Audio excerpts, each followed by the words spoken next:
संविधान प्रेमी नागरिकांच्या वतीनं या ठिकाणी आम्ही त्यांचा निषेध केलेला आहे।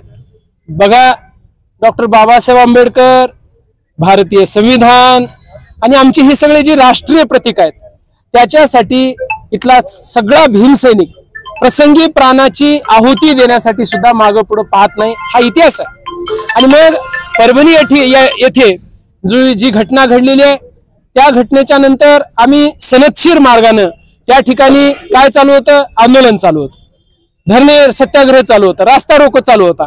परंतु ते झाल्यानंतर काही जी जातीवादी मंडळी होती त्यांनीच दुसरीकडे आगडोम करायचा प्रयत्न केला, गाड्यावर दगडफेक केली आणि मग कसं आहे, गर्दीला बुद्ध्यांक असत नाही असं म्हणतात। आणि मग कुणीतरी केलं ते सगळं आमच्या डोक्यावर खापर फोडण्याचा प्रयत्न या ठिकाणी त्या प्रशासनाने केलं। तसं पाहिलं तर सबंध आंबेडकरी समाज हा कायद्याला मानणार आहे, बाबासाहेबांच्या संविधानाला मानणार आहे, घटनेला मानणार आहे आणि तो बेकायदेशीर कृत्य कधीच करणार नाही।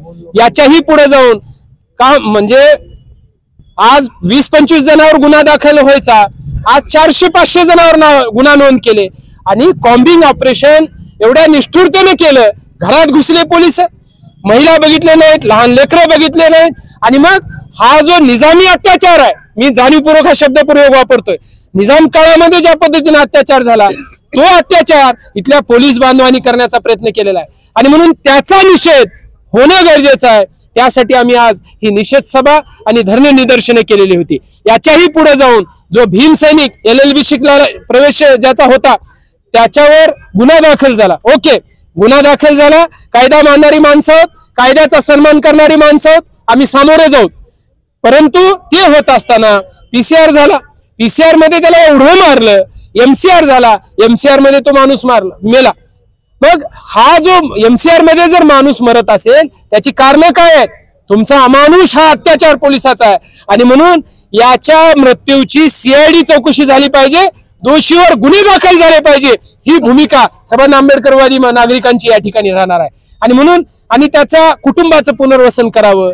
ही जे या गुन्ह्यामध्ये जे विद्यार्थी आहेत, जे लहान एखाद्या महिला आहेत त्यांच्यावर या ठिकाणी जे गुन्हे दाखल झाले आहेत ते रद्द करावेत, अशा पद्धतीची विनंती आज प्रशासनाला आम्ही या निवेदनाच्या माध्यमातून केलेली आहे।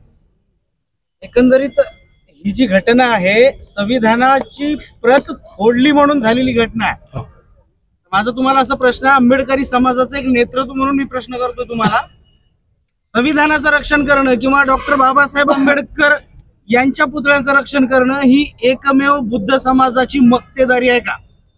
बघा, आपला प्रश्न जर पाहिला तर अतिशय म्हणजे डोक्याला अनेकांच्या मुंग्या याव्यात अशा पद्धतीचा प्रश्न आहे। अरे, भारत माझा देश आहे, सारे भारतीय माझे बांधव आहेत, या देशावर माझे प्रेम आहे, बरोबर आहे, ही प्रतिज्ञा आपण पहिलीपासून घेतो। मग भारतीय संविधान एकटा बौद्धाचा आहे का?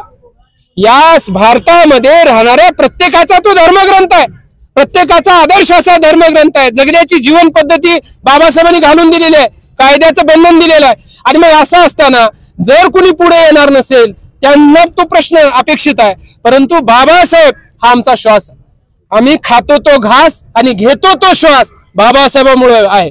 आणि बाबासाहेबांच्या अनुषंगाने ज्या ज्या गोष्टी असतील त्या गोष्टीसाठी गट तट पक्ष सगळं सोडून सगळेजण समोर राहण्यासाठी इथले भीमसैनिक पुढे आहेत, अशा पद्धतीची भावना या ठिकाणी मी व्यक्त करतो। आता इतर समाजातली लोक डॉक्टर बाबासाहेब आंबेडकरांच्या पुतळ्याचं विटंबना झाल्यावर निषेधाला पुढे येत नाहीत किंवा संविधानाची विटंबना झाल्यावर निषेधाला पुढे येत नाहीत, मान्य गोष्ट आहे, पण मग संविधानानं आणि डॉक्टर बाबासाहेब आंबेडकरांनी इतर समाजाला काय दिलंय याच्या संदर्भातली जनजागृती करण्याची जबाबदारी आंबेडकरी समुदायाची नाही का? आणि या संदर्भाने आंबेडकरी समुदायाचं नेतृत्व प्रतिनिधी म्हणून आपली काय जबाबदारी आणि आपण काय करणार आहात?